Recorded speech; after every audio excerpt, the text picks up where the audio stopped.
할렐루야. 시간 금요기도에 오신 여러분들을 환영하고 축복합니다. 시간 이 기도의 가운데 하나님 임재가 가득한 기도에 되게 간절히 소망하며 이 시간 함께 찬양하며 나아가도록 하겠습니다.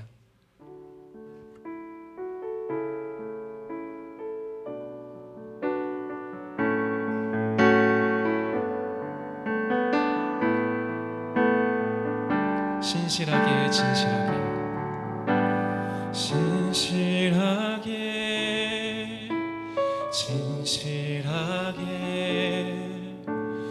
거룩하게 살게 하소서.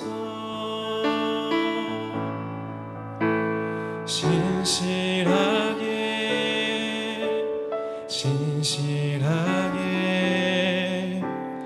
거룩하게 살게 하소서. 신실하게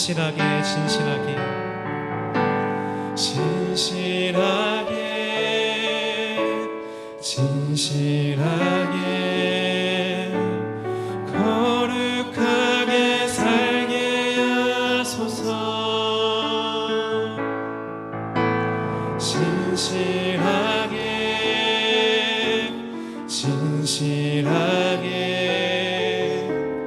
거룩하게 살게 하소서.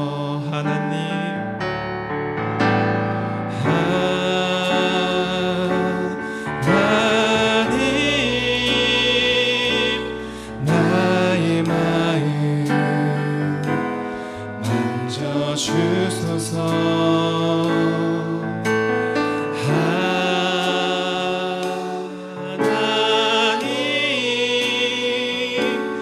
나의 영혼 새롭게 하소서. 신실하게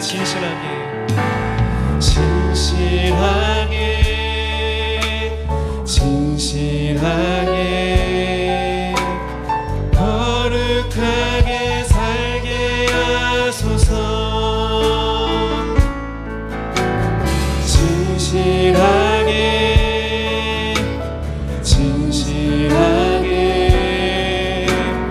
거룩하게 살게 다시 한번 고백합니다. 신실하게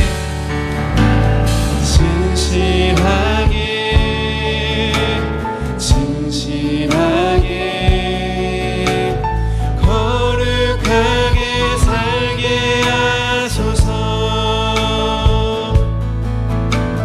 신실하게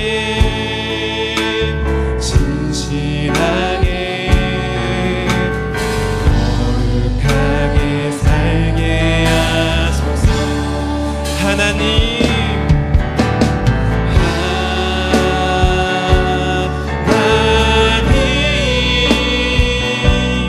나의 마음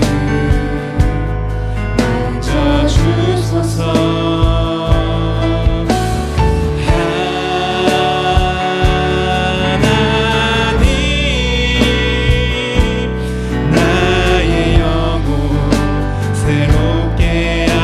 하나님 나의 기도 들어주시옵소서.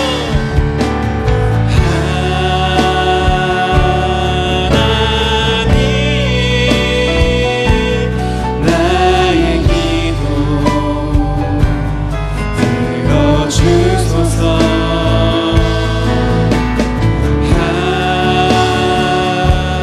하나님 주의 길로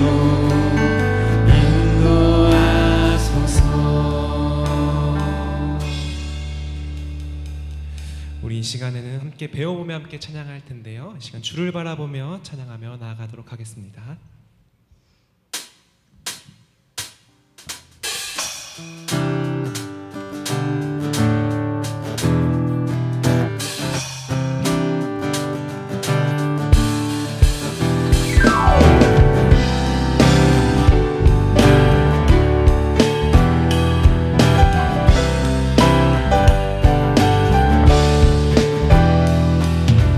시선은 나의 마음을 향할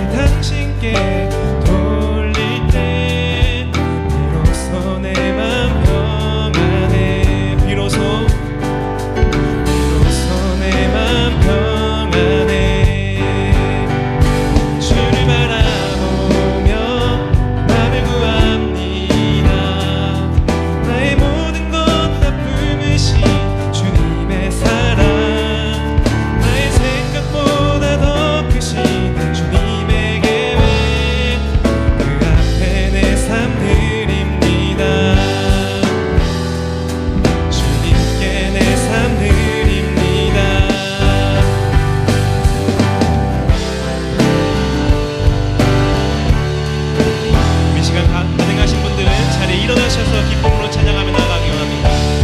나의 시선이 나의 마음을 향할 때 작고 초라한 모습과 두려움뿐이네. 나의 시선을 당신께 돌릴 때 비로소 내 맘 펴. 우리 다시 한번 고백할까요? 나의 시선이 나의 마음을 향할 때 작고 초라한 모습과 영뿐이네. 나의 시선을 당신께 돌릴 때 비로소 내 맘 평안해. 비로소 내 맘 평안해.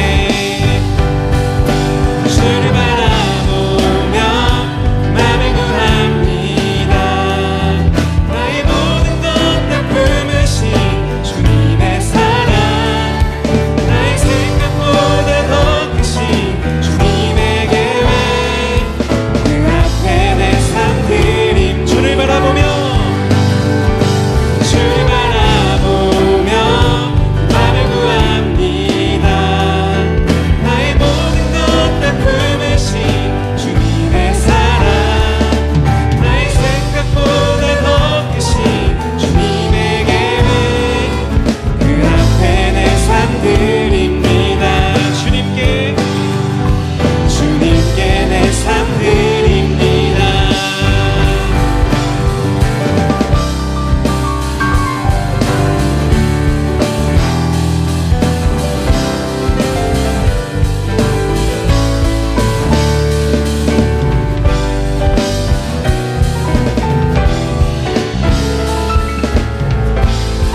우리 다시 한번 고백할까요? 주를 바라보며 맘을 구합니다.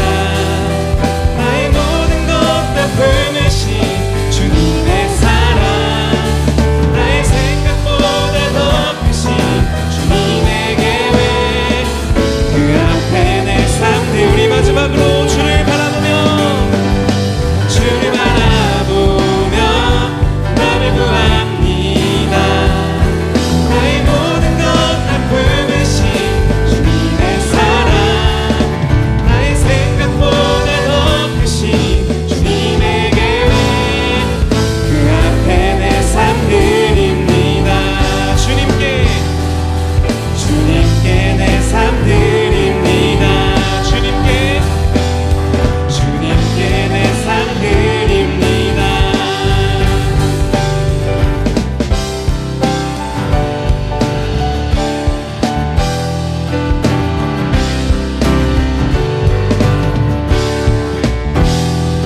영광의 목소리 올려드리 원합니다.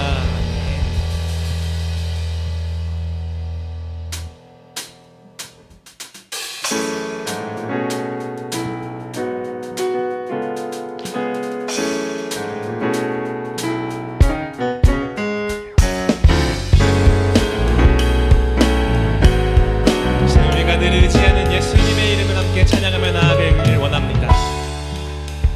내가 늘 의지하는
기도들을 응답하여 주시니 기쁘신 나의 좋은 친구.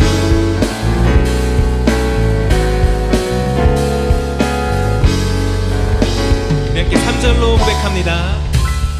내가 요단강 건너가며 마음이 두려워서 떨 때도 주가 인도하시니 어찌 두려워하랴. 기쁘시 우리 4절로 고백할까요? 이후 천국에 올라가 이후 천국에 올라가서 모든 성도들과 다 함께 우리들을 구하신 주를 찬양하리라. 기쁘신 나의 좋은 친. 내가 의지하는 예수 나의 사모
축복합니다.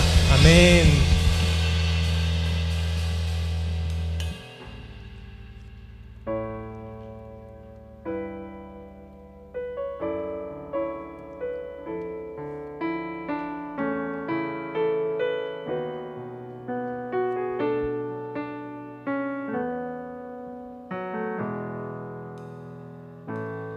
아무런 자격도 없는 나를 위해 아무런 소망도 없는 나를 위해 사랑한다 사랑한다 사랑한다 말하시네 이 낮은 날 위해 이제 나는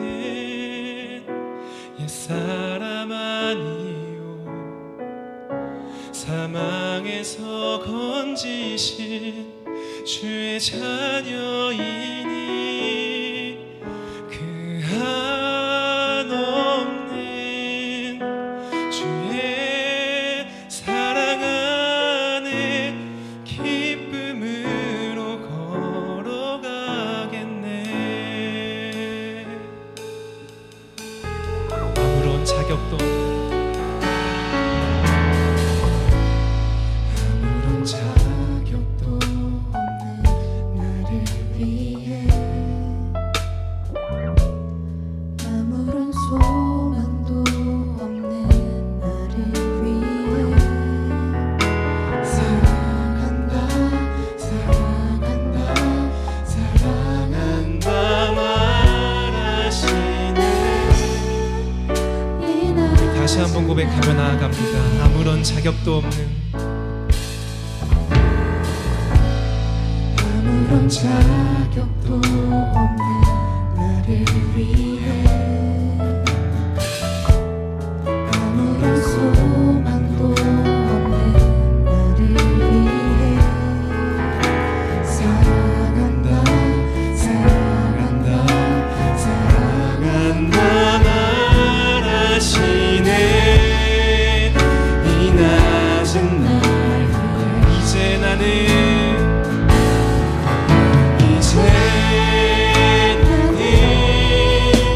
옛사람 아니요 사망에서 건지신 주의 자녀이니 그 한없는 주의 사랑 안에 기쁨으로 걸어가 이제 나는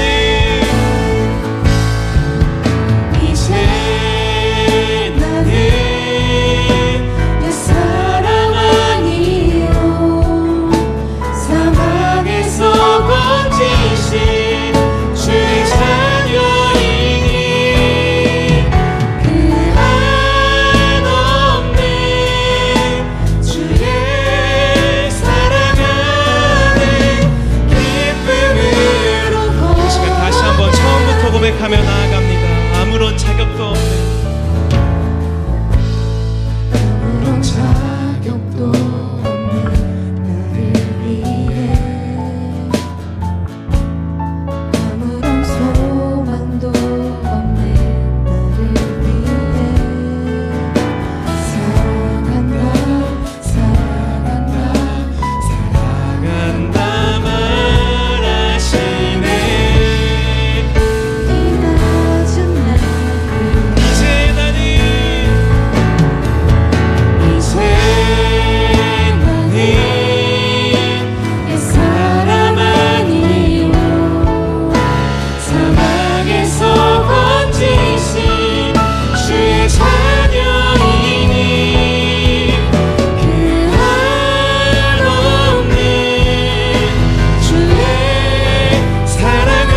사랑한다 사랑한다 사랑한다 말하시네 세상 끝날까지 이제 나는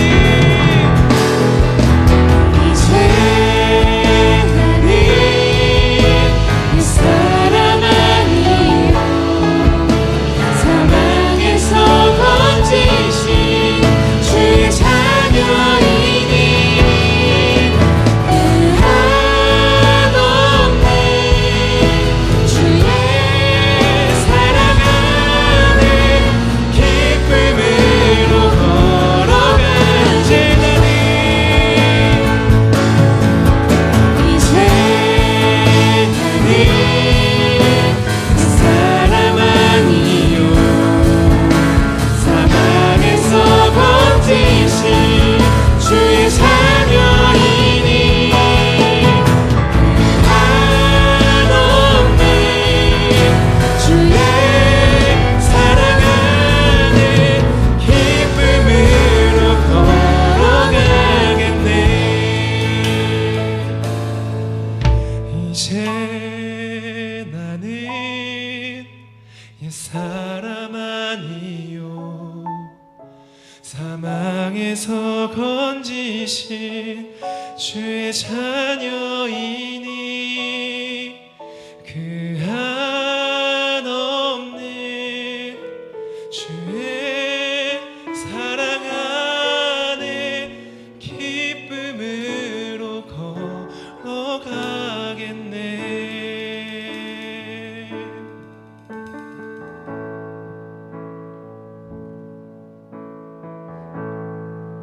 기도를 멈추지 마라 눈앞의 상황이 마음을 눌러도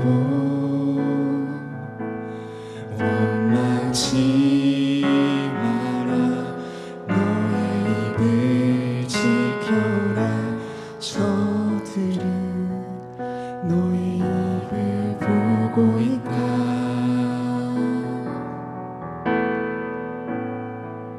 마음을 뺏기지 마라 내가 널 도우지 않는단 소리에 너의 모든 게 불리해도 너는 기도를 계속해라 너 기도를 멈추지 마라 내가 너의 그 모든 상황을 바로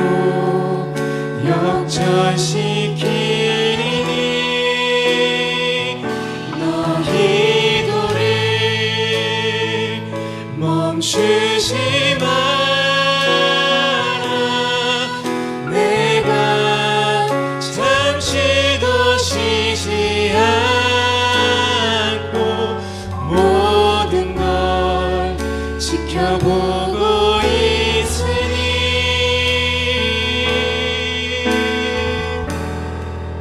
바로 역전되리라 기도를 멈추지 마라 기도를 멈추지 마라 눈앞의 상황이 마음을 눌러도 원망치 마라 너의 입을 지켜라 저들은 너의 입을 보고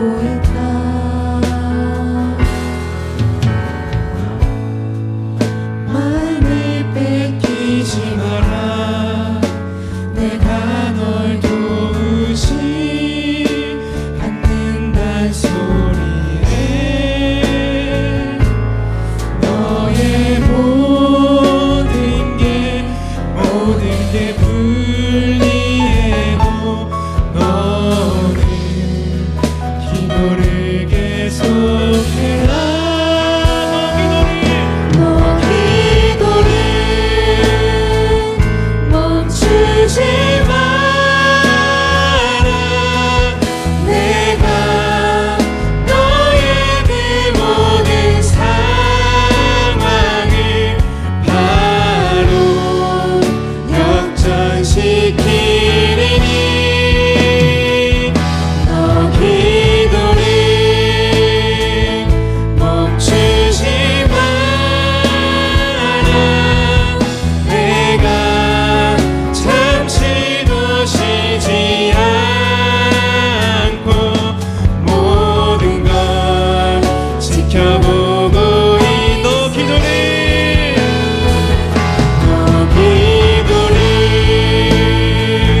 멈추지 마라.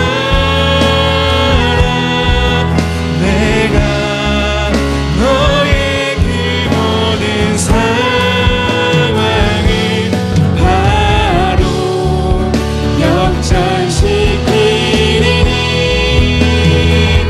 너 기도를 멈추지 마라. 내가 잠시도 쉬지 않고 모든 걸 지켜보고 있으니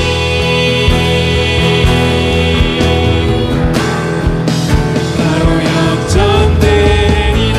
목마른 나의 영혼, 마른 나의 영혼, 주를 부르니 나의 맘만 더 주소서.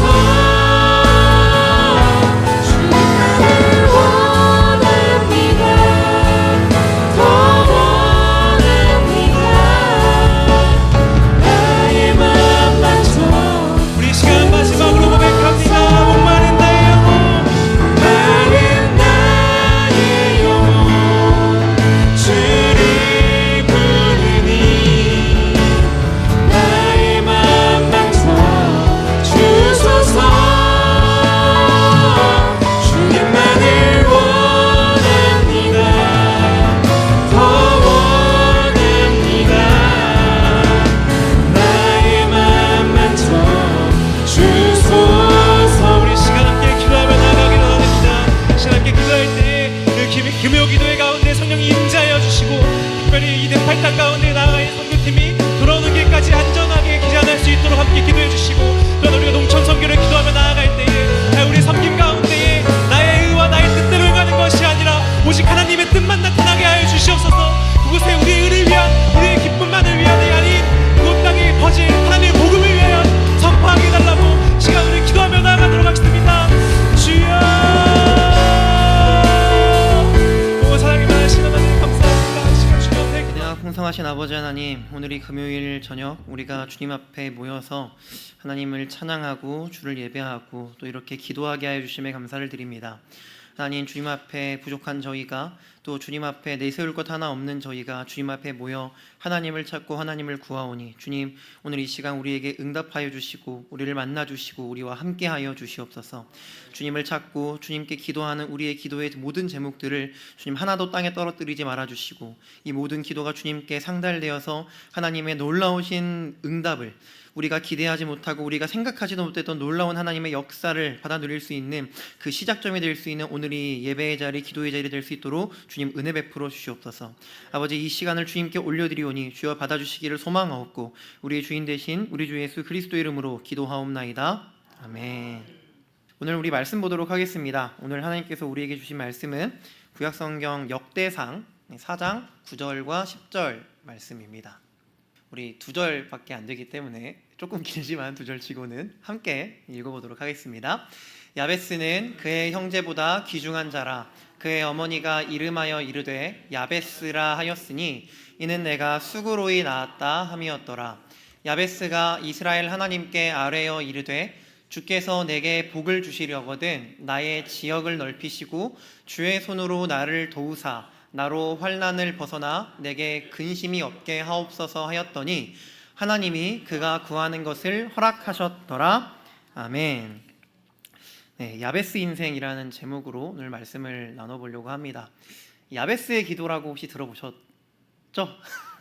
네, 아마 우리 작년 성도님들께서는 아마도 이 야베스의 기도라고 하는 이 내용을 아마 좀 많이 들어보셨을 것이라 그렇게 생각을 하고요. 우리 청년들이나 조금 어린 우리 학생들은 아마 야베스의 기도를 잘 안 들어보셨을 수도 있을 것 같습니다. 야베스의 기도라고 하는 말씀이 있습니다. 굉장히 사실은 꽤 유명한 말씀이고요. 한 번쯤은 들어봤을 법한 그런 말씀입니다. 근데 이 야베스의 기도에 대해서 알고 계신 우리 성도님들은 혹시 이 야베스의 기도가 어떤 내용의 기도인지 혹시 알고 계시나요? 혹시 이 야베스의 기도를 어떻게 혹시 들어보셨죠? 찬양도 있긴 합니다. 이따 같이 부를 찬양이기도 한데 찬양으로도 이 야베스의 기도라고 하는 찬양이 있고요.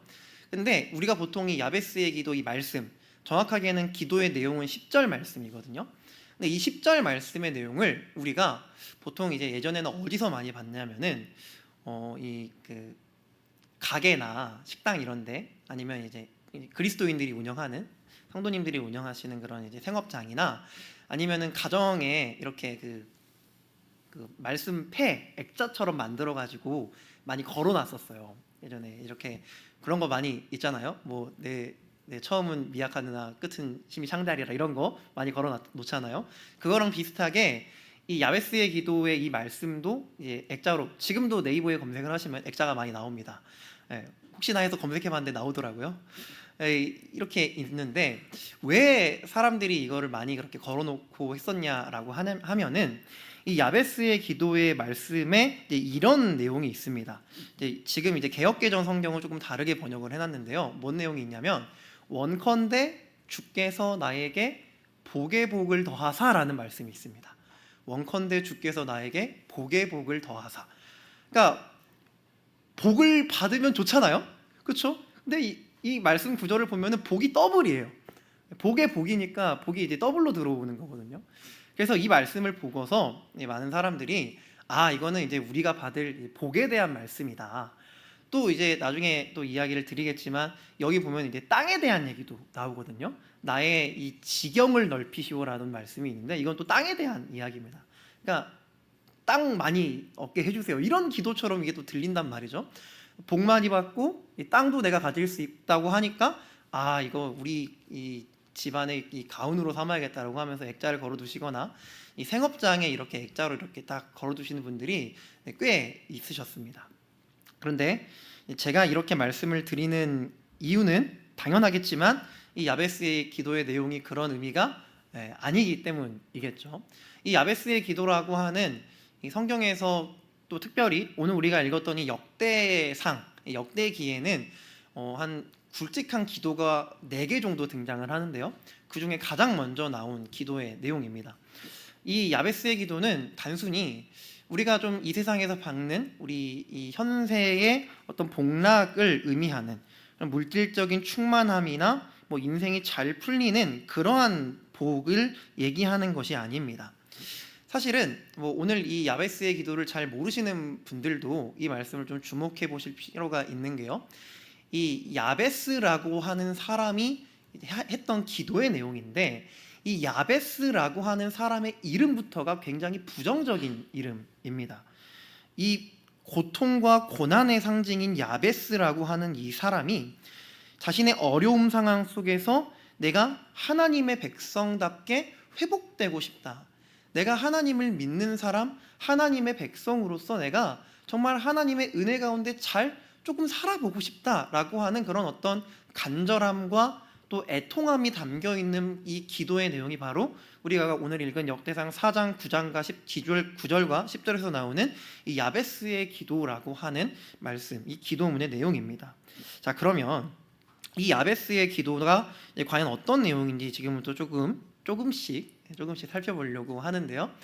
항상 저희가 성경을 읽고 볼 때는 그 성경 말씀의 배경을 아는 게 굉장히 중요합니다. 그래서 제가 지금부터 잠깐 좀 지루하실 수도 있겠지만 이 야베스의 기도의 배경을 잠깐 설명을 좀 드리려고 합니다. 알아두시면 신앙생활 하시는데 아주 큰 유익이 있으시리라 믿습니다. 네, 이 역대상에 이 야베스의 기도가 들어 있습니다. 그렇죠? 역대상. 원래 구약 성경에는 역대상이나 하의 구분이 없습니다. 원래는 그냥 이제 역대기라는 이름으로 있고요. 우리가 이것을 이제 편의상 이렇게 역대상, 역대하로 나눠 놓은 것이고, 사실은 성경은 장절 구분도 원래는 없습니다. 이것도 이제 편의상 해둔 거고요. 이 역대기라고 하는 이 책을 우리가 이게 무슨 책인가를 조금 알아야 합니다. 사실 저희가 이미 QI파이에서 이 역대기를 다 읽었습니다. 올해 기억나시나요? 다들 QI파이 잘 하셨죠? 네, 저희가 이 역대기 말씀을, 이 상하 말씀을 이미 우리가 읽었어요. 근데 혹시 이 역대상 처음 딱 읽으실 때 어떤 기분이 드셨나요? 딱 이 말씀을 보고 역대상 딱 1장을 딱, 혹시 지금 성경 있으시면 한번 펴보실래요? 역대상 1장 딱 펴보시면은 느낌이 싹 옵니다. 1절부터 딱 보시면 어떤 느낌이 드시나요? 아, 이거 읽기 쉽겠다 생각 드시나요? 아니면 읽기 어렵겠다 생각 드시나요? 네, 어떻게 생각이 드시죠? 읽기 어렵겠다라는 생각이 듭니다. 왜 그렇게 생각이 드시죠? 뭐가 먼저 나와서요? 족보가 나오기 때문입니다.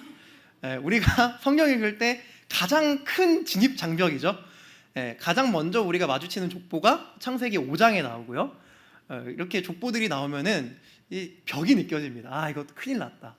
근데 하필 또 이 역대상은요, 이 족보가 1장부터 시작해서 몇 장까지 나오냐면요, 9장까지 나와요. 그러니까 초반부터 이 진입 장벽이 너무 높은 책이 이 역대상이라고 하는 이 말씀입니다. 근데 그것도 그냥 뭐 한 인물에 대한 족보로 끝나는 게 아니라요, 누구부터 시작하죠? 족보가 아담부터 시작해요. 답이 없어요. 그러니까 읽을 때 처음부터 너무 벽이 느껴지는 게 이 역대기의 말씀이라는 거죠. 근데 그런 생각으로 혹시 해보셨나 모르겠습니다. 구약 성경을 보면은 이 족보가 굉장히 많이 나오거든요.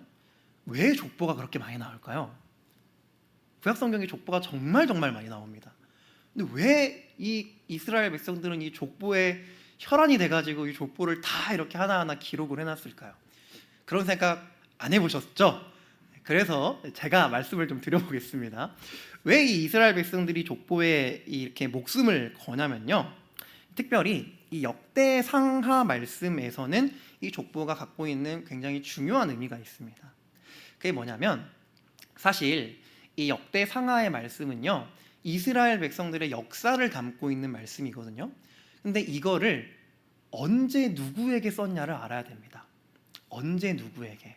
이 역대상하의 말씀은요, 그 포로기가 끝난 이스라엘 백성들에게 쓰여진 책입니다. 이 포로기가 끝났다는 게 무슨 말이냐면요, 에스라 느헤미야 지금 QI파이 다 읽으셨죠?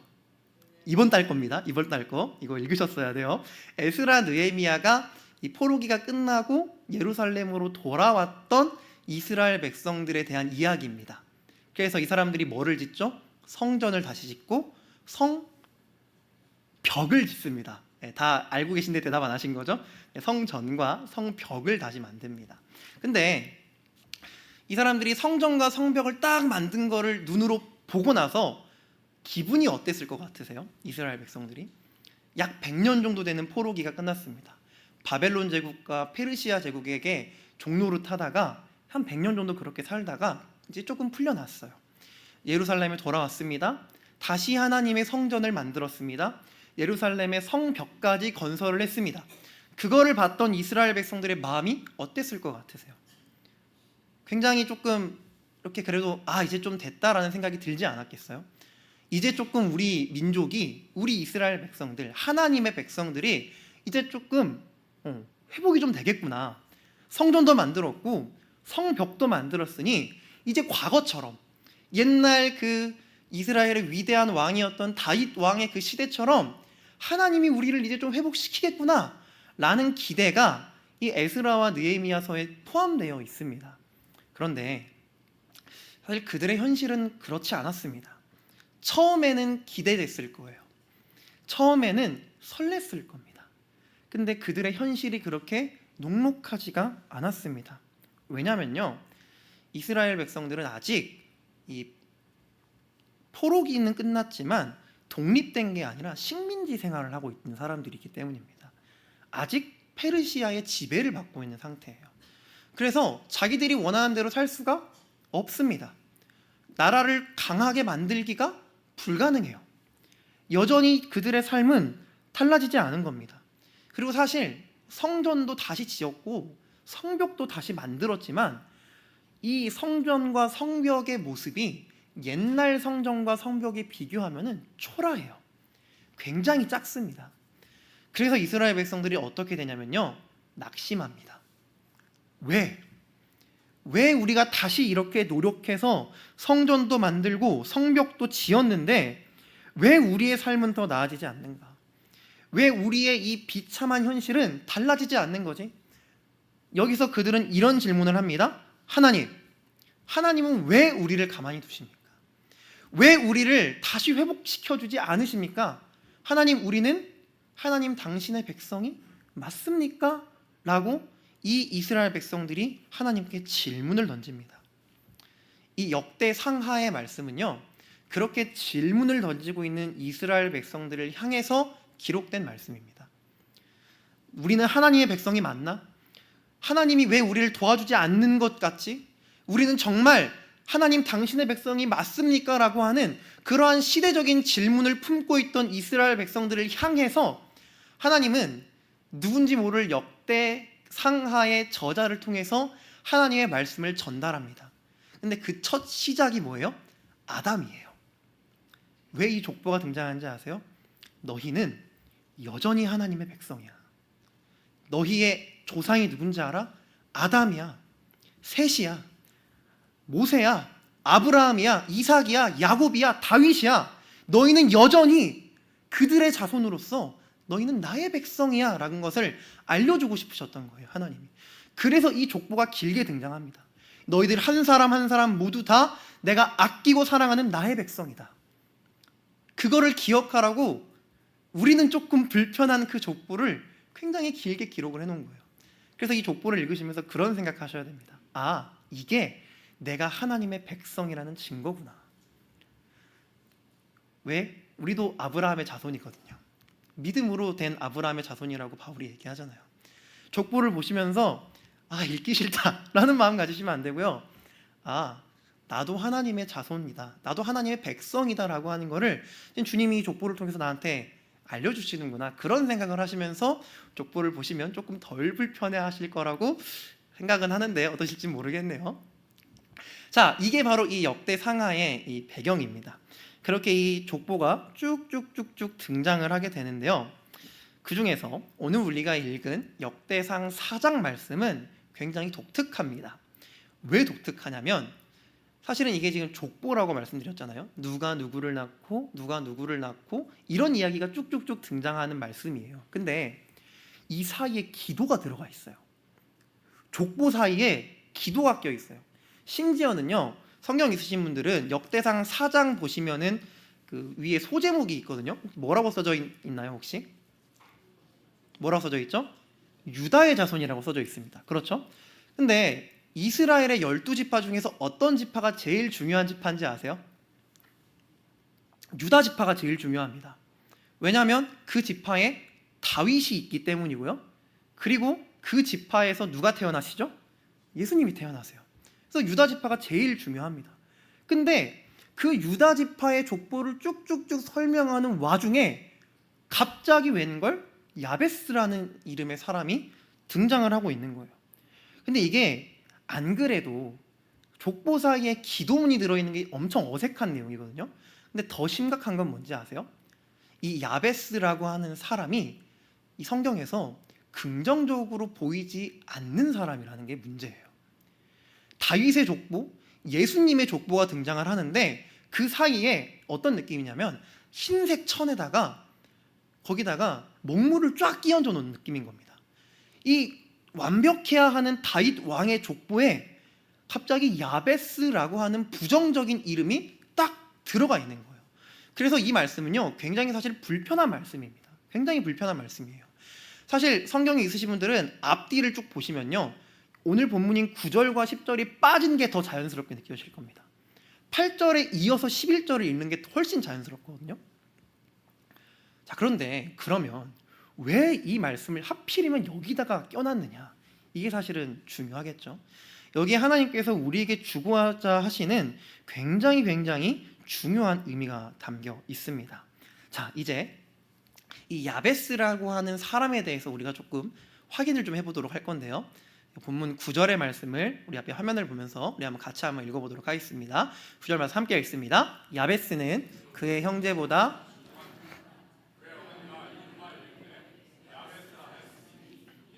수고로이 나았다 함이었더라. 아멘. 제가 이 야베스라는 사람의 이름이 좀 부정적인 이름이다라고 말씀을 드렸는데요. 왜 그런지 좀 설명을 드리겠습니다. 9절 하반절에 보면은 그의 어머니가 이름하여 이르되 야베스라 하였으니 라고 얘기를 하면서 뭐라고 얘기하냐면 이는 내가 수고로이 낳았다 함이었더라 라고 이야기를 합니다. 여기서 이 수고로이라고 하는 단어가요, 히브리어로 이제 오체브라고 하는 단어인데요, 이 단어의 의미가 슬픔, 고통, 이 괴로움이라는 뜻입니다. 자, 근데 이 야베스라고 하는 이 이름이요, 저 단어에서 나왔어요. 그러니까 무슨 말이죠? 야베스라는 이름 자체의 뜻이 뭐예요? 슬픔, 고통, 괴로움인 거예요. 그러니까 이미 애초에 이름의 의미부터 굉장히 부정적인 뜻을 갖고 있습니다. 그러니까 이 사람의 이름은 고통인 거예요. 이 사람의 이름은 슬픔인 겁니다. 이 사람의 이름이 괴로움이라고 하는 거예요. 자, 근데 성경을 좀 잘 알고 있는 이스라엘 백성들이 이 말씀을 봤을 때요, 조금 더 이 야베스라고 하는 사람이 조금 더 부정적으로 보여지는 한 가지의 또 키포인트가 있습니다. 혹시 내가 수고로이 자식을 낳았다라고 하는 내용의 말씀이 성경 다른 데 등장하는 게 있거든요. 혹시 뭔지 아시나요?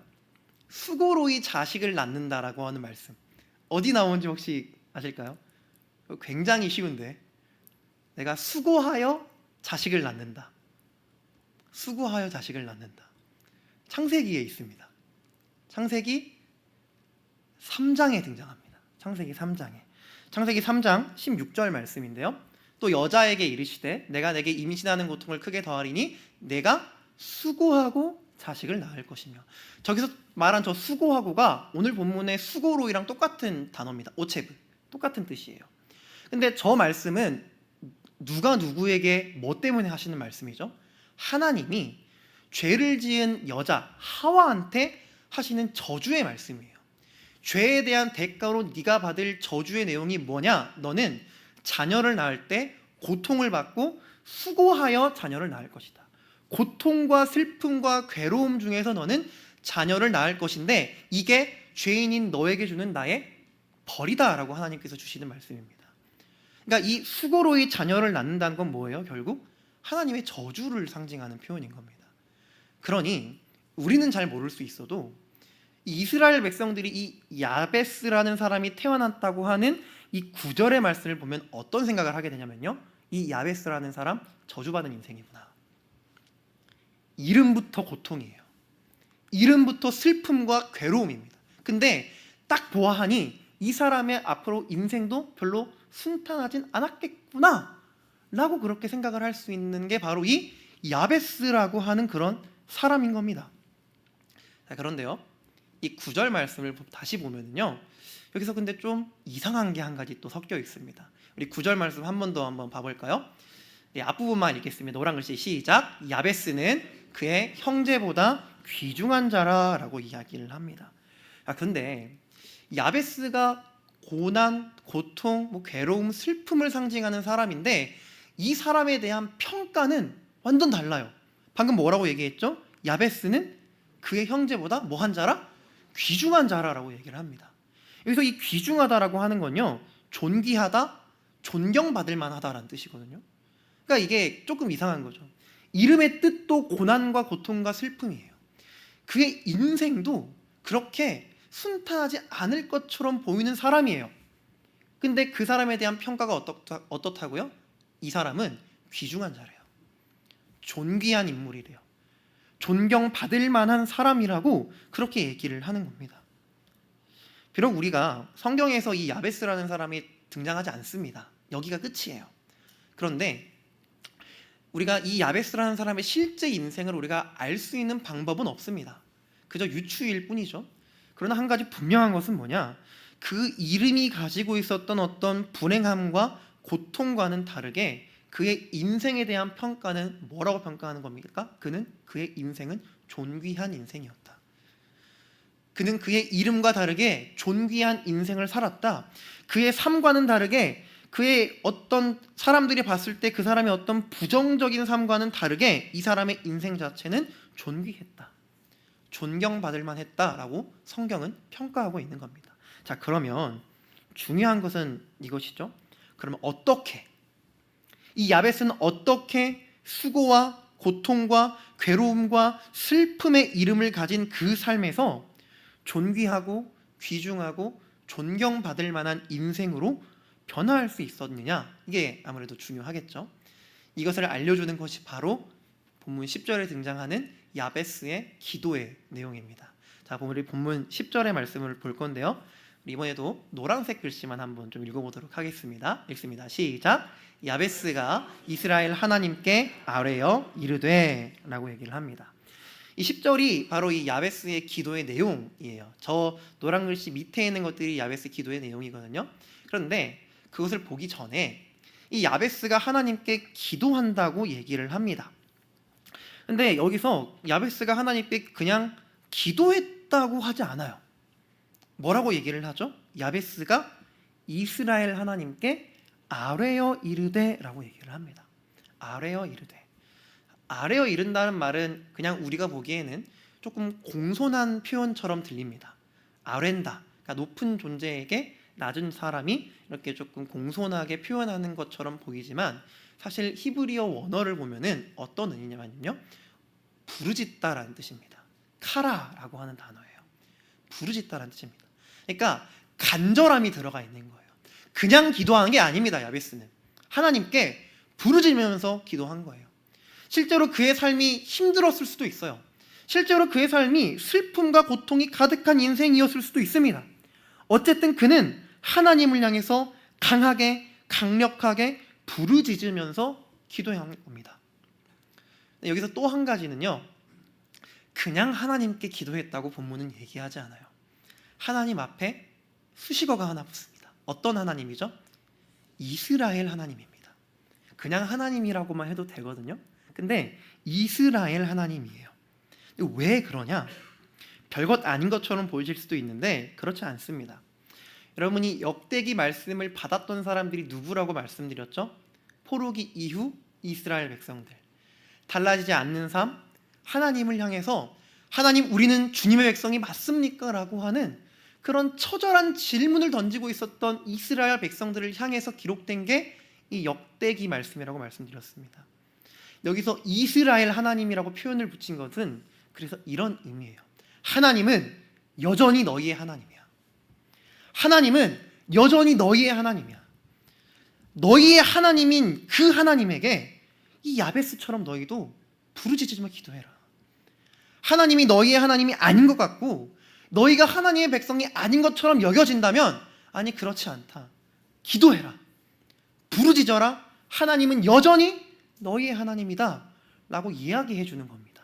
이스라엘 백성들을 향해서요. 이것은 저와 여러분들에게도 마찬가지입니다.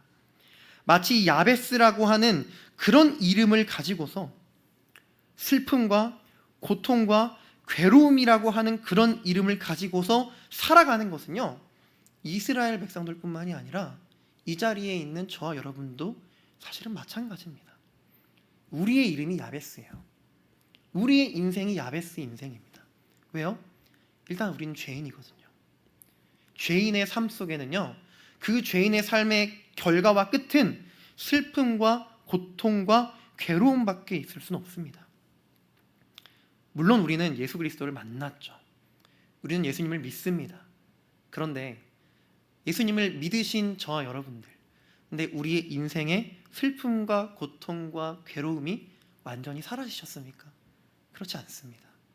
사실 우리는 주님으로 말미암아서 행복을 누리고 감사가 있고 즐거움이 있지만 그거는 점인 것 같아요. 점, 포인트, 점. 살아가다가 어느 한순간에 콕 찍히는 점 같아요. 금방 사라집니다. 그리고 다시 우리의 삶에 슬픔과 고통과 괴로움이 다시금 찾아옵니다. 이건 선 같아요. 더 긴 것 같아요. 난 주님을 만났는데 여전히 내 삶은 슬픔과 고통과 괴로움이 더 많이 있는 것 같습니다. 오히려 힘든 게 우리 삶에 더 많은 것 같고요.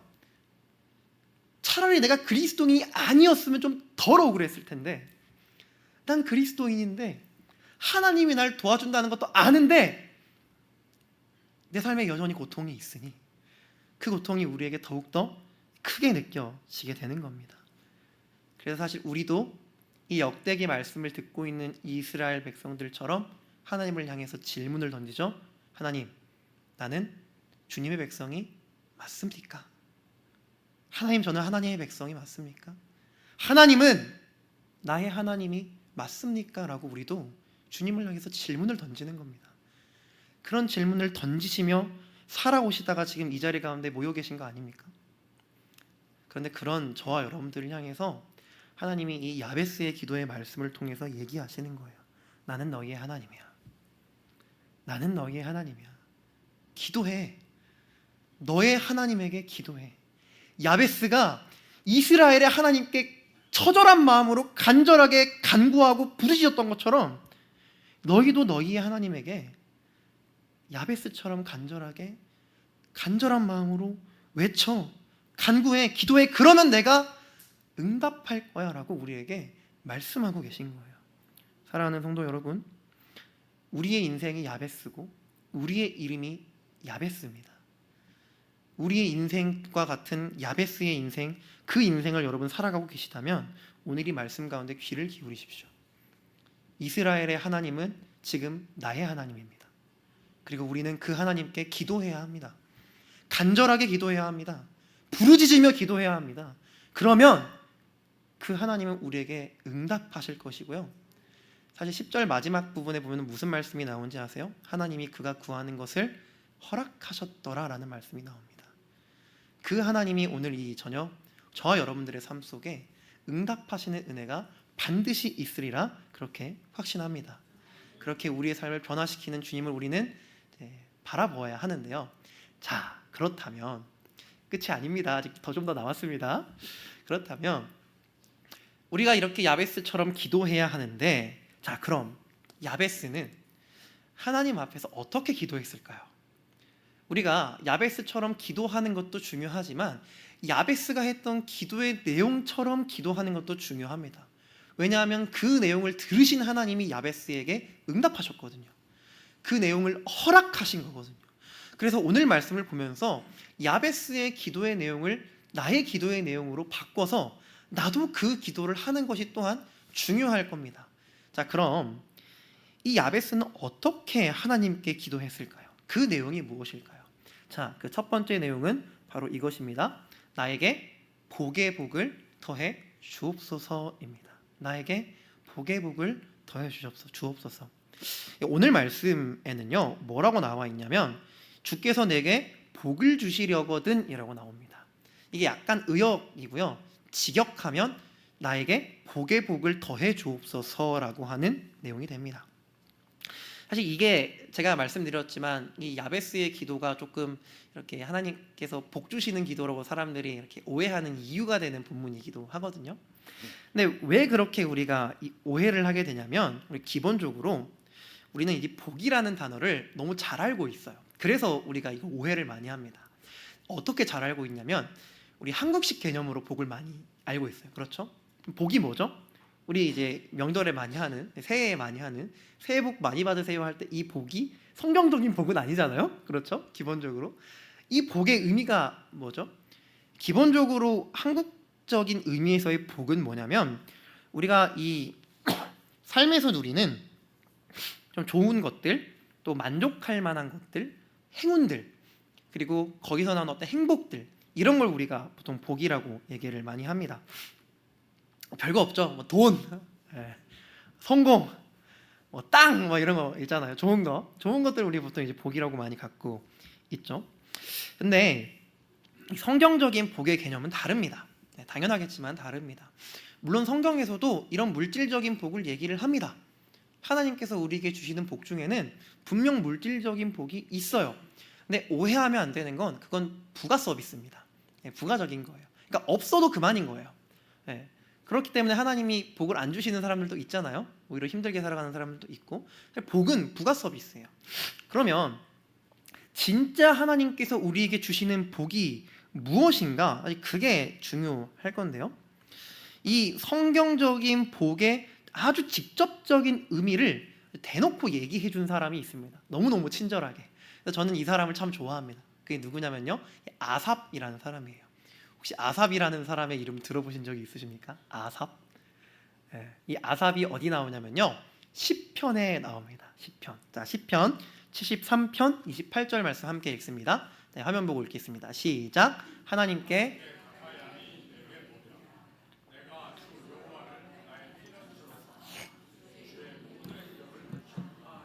아멘. 자, 하나님께 가까이함이 내게 뭐라고요? 복이라라고 말씀합니다. 이게 성경적인 복의 가장 핵심 개념입니다. 하나님을 가까이 하는 게 복이에요. 자, 근데 표현이 하나님께 가까이함이 내게 복이라라고 되어 있다 보니까 내가 하나님께 가까이 가는 것 같잖아요. 근데 아니에요. 하나님이 나에게 가까이 와주시는 겁니다. 우리는 우리의 힘으로 하나님께 가까이 갈 수 없어요. 이 하나님을 가까이 하는 게 우리에게 복인 이유가 뭔지 아십니까? 우리가 못하는 걸 하나님이 해주시기 때문입니다. 하나님이 나에게 가까이 와주시는 거예요. 하나님이 우리에게 찾아오셔서 우리를 만나주시는 거예요. 죄인인 우리의 삶을 예수 그리스도의 십자가의 은혜로 말미암아서 하나님을 가까이 할 수 있는 존재로 변화시켜 주시는 거예요.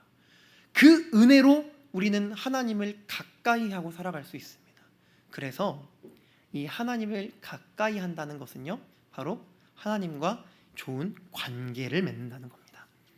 하나님과 아주 가까운 관계, 하나님과 아주 친밀한 관계, 하나님과 이 사랑으로 연결되어 있는 관계에서 살아가는 게 바로 성경이 얘기하는 복의 진짜 개념입니다.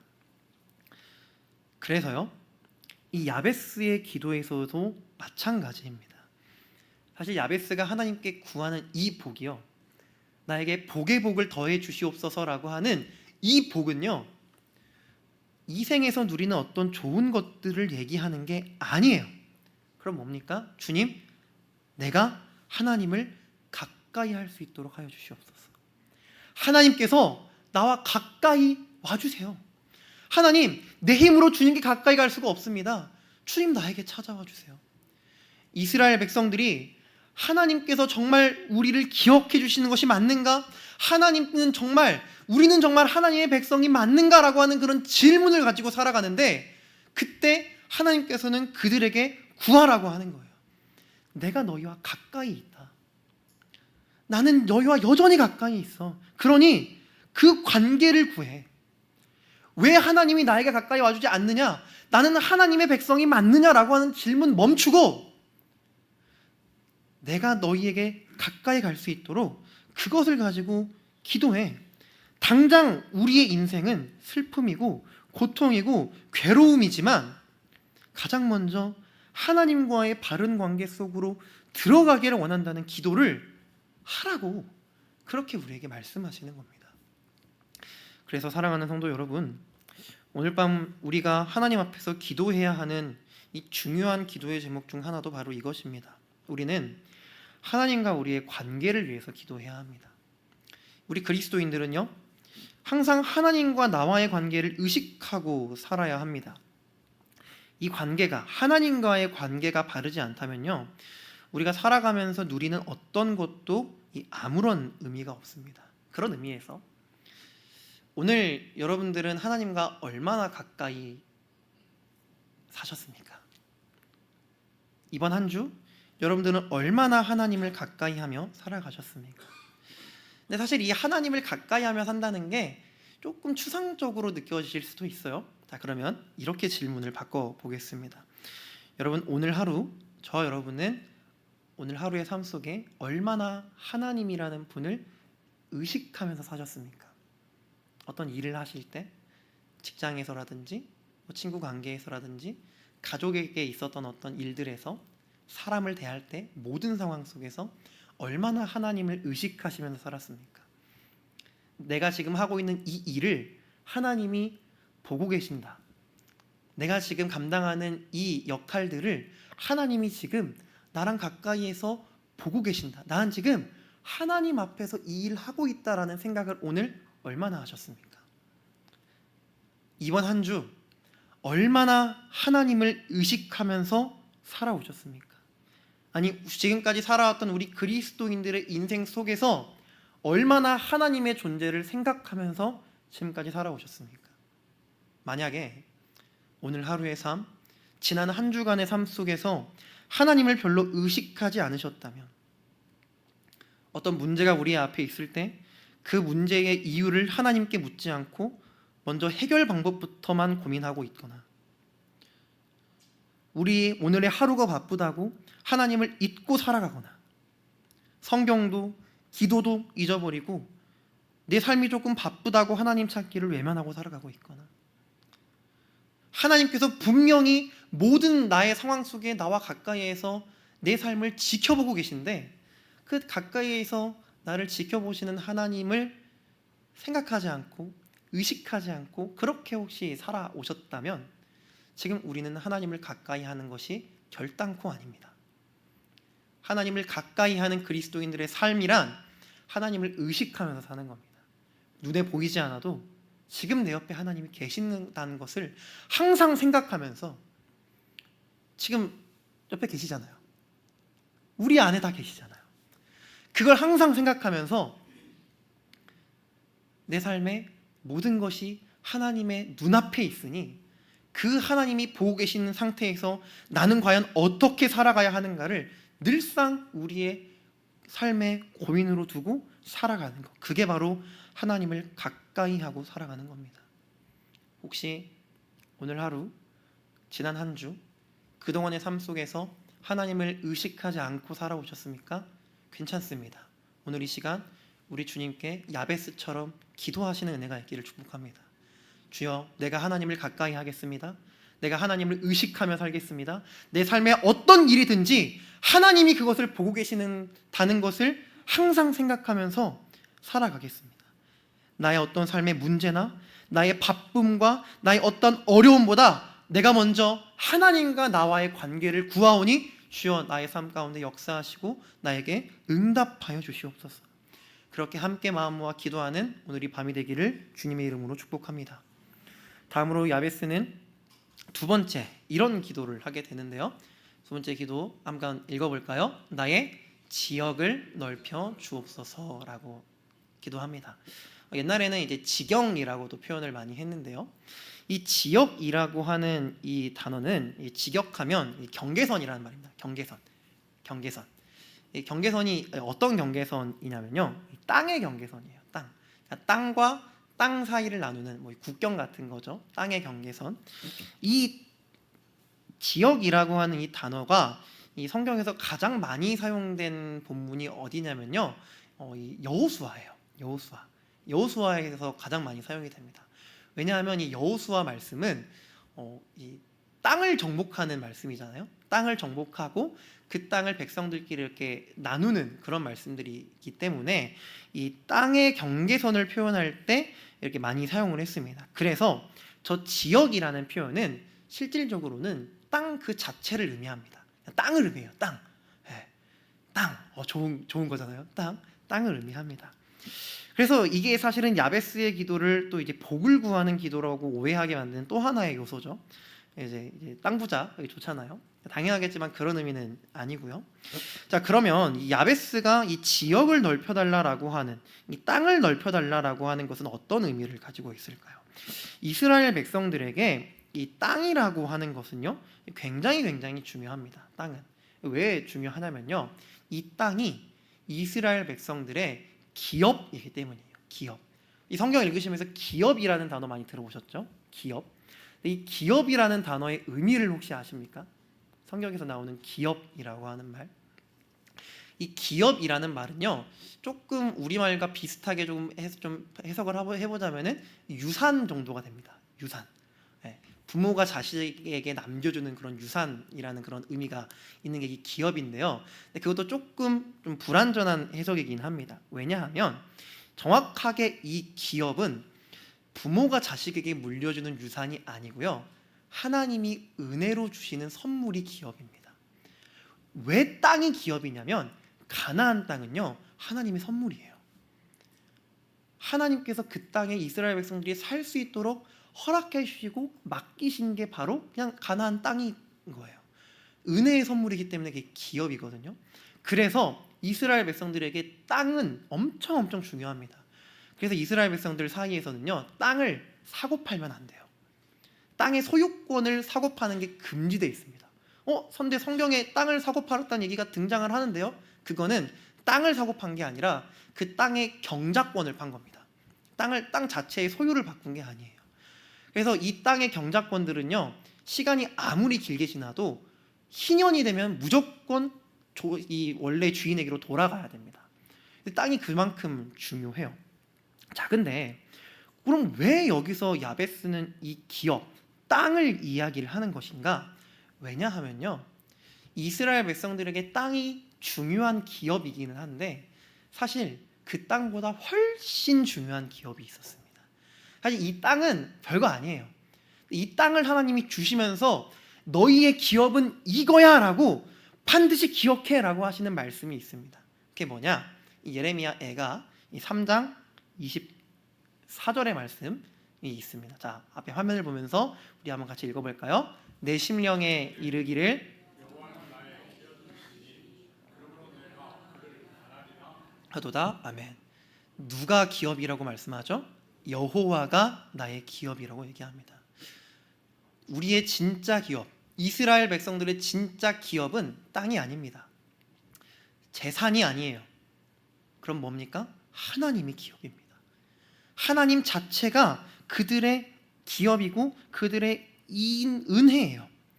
그래서 야베스가 이 지역을 넓혀달라, 기업을 넓혀달라라고 하는 그 내용은 뭐냐면요, 땅, 물질 괜찮습니다. 하나님, 내가 지금 하나님을 구합니다.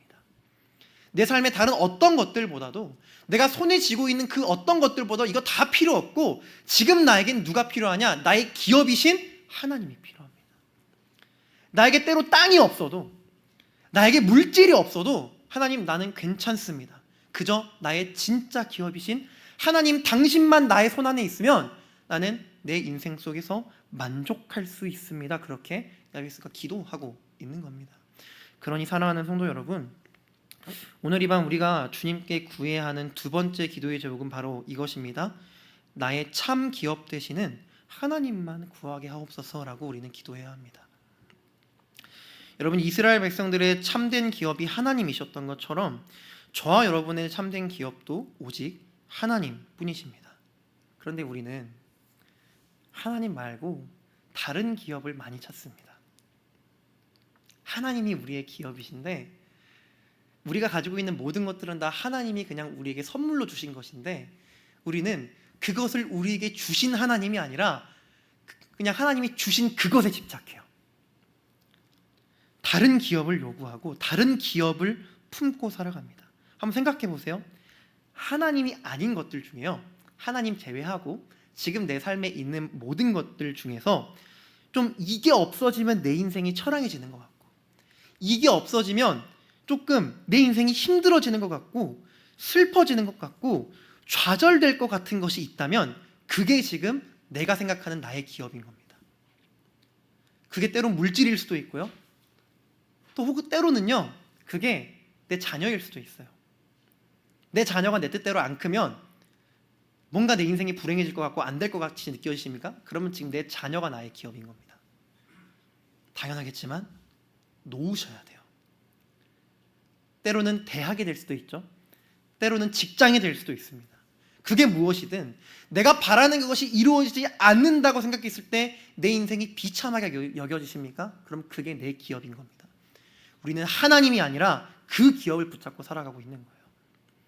하나님을 기업으로 구하며 살아가는 삶이란 무엇인지 아십니까? 그게 내 손에 없어도 주님, 저는 괜찮습니다라고 얘기할 수 있는 게 하나님을 기업으로 잡고 살아가는 사람의 삶인 겁니다. 그런 의미에서 사랑하는 성도 여러분, 저와 여러분들의 기업은 무엇입니까?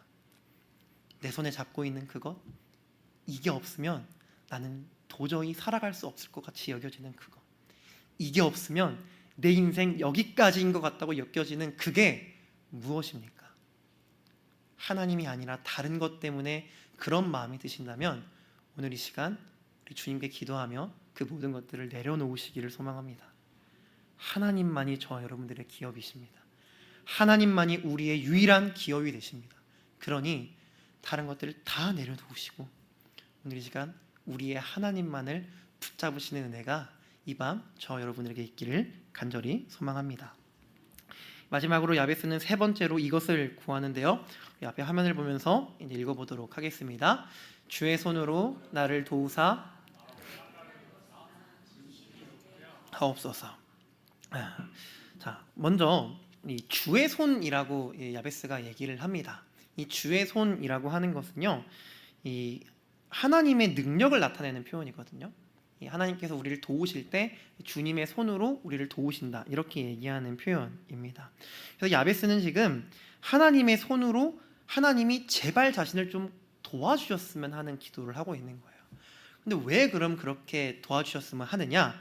그 이후에 나오는 표현이 있죠. 나로 환난을 벗어나게 하옵소서. 환난. 이 환난이라고 하는 말은요, 이제 뭐 환난, 어려움이죠. 어려운 상황들, 그런 것들도 있는데 저 원래 단어는 죄를 상징하는 단어입니다. 죄, 그다음에 어려운 문제들, 고난들, 재난을 상징하는 단어가 바로 저 환난이라고 하는 단어입니다. 그래서 결국 야베스는 지금 뭐라고 기도하고 있는 거냐면요, 주님의 손으로 저를 좀 도와주셔서 제가 짓고 있는 이 죄에서 좀 벗어나게 해주세요. 그리고 내 삶에서 찾아오는 모든 상황의 재난과 고난과 힘듦으로부터 나를 벗어나게 해주세요라고 야베스가 기도하고 있는 겁니다. 근데 중요한 게 있습니다. 그게 뭐냐면요, 지금 야베스가 그렇게 기도하면서 주의 손에 도우심을 구하잖아요. 이게 무슨 의미냐면 하나님이 나를 도와주지 않으시면 내 인생의 환난을 내가 어떻게 할 수가 없습니다. 내가 다 해봤습니다. 근데 이제 더 이상 내 인생에 소망이 없어요. 지금 하나님의 손으로 나를 안 도와주시면 내 인생의 환난, 내가 짓고 있는 죄, 내 인생의 이 문제가 도저히 해결될 수가 없습니다. 주님, 그러니 주님 제발 그 주님의 손으로 내 인생을 좀 잡아주세요. 나를 좀 도와주세요. 하나님의 손으로 하나님이 나를 도와주시면 오직 그 방법만으로 내 인생의 환난의 문제를 내가 이겨낼 수 있습니다. 주님, 그러니 제발 주님 나를 도와주세요라고 그렇게 이야기하고 있는 겁니다. 사랑하는 성도 여러분, 오늘 이 밤 우리가 주님께 구할 마지막 기도의 제목이 바로 이것입니다. 주님, 주의 손의 도우심이 나에게도 필요합니다.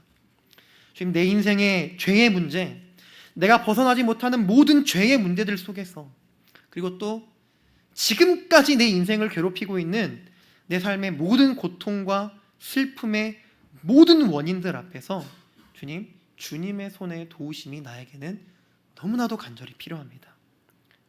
주님의 손에 도우심이 있다면 나는 지금 내 인생에 있는 내 인생의 환난, 나의 모든 죄의 문제, 내 삶의 모든 고통의 문제에서 벗어날 수 있습니다.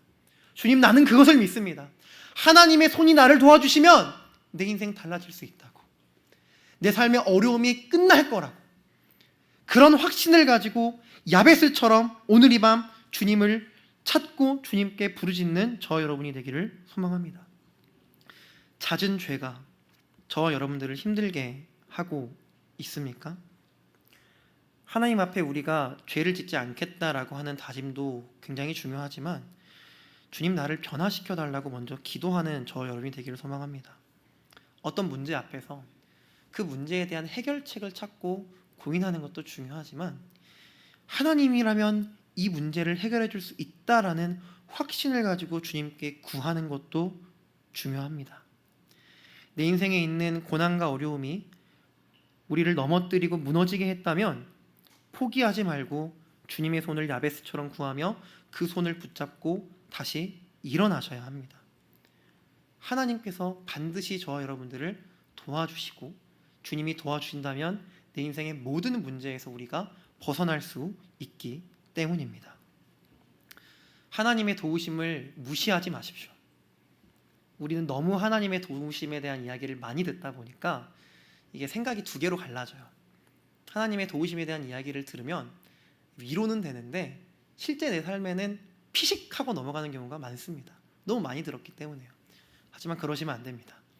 하나님은 반드시 저와 여러분들의 삶을 주님의 손으로 도우시는 분이라는 사실을 기억하시는 이 밤이 되기를 주님의 이름으로 축복합니다. 말씀을 마무리하도록 하겠습니다. 야베스는 하나님께 간절히 부르짖으면서 기도했습니다. 나에게 복의 복을 더해 주옵소서. 나의 지역을 넓혀 주옵소서. 주의 손으로 나를 도우셔서 나로 환난을 벗어나 근심이 없게 하옵소서. 그리고 이 모든 기도를 한 이후에 하나님은 야베스에게 이렇게 응답하시죠. 오늘 본문 10절의 말씀을 우리 한 목소리로 다시 한번 읽어보도록 하겠습니다. 야베스가 이스라엘 하나님께 아뢰어 이르되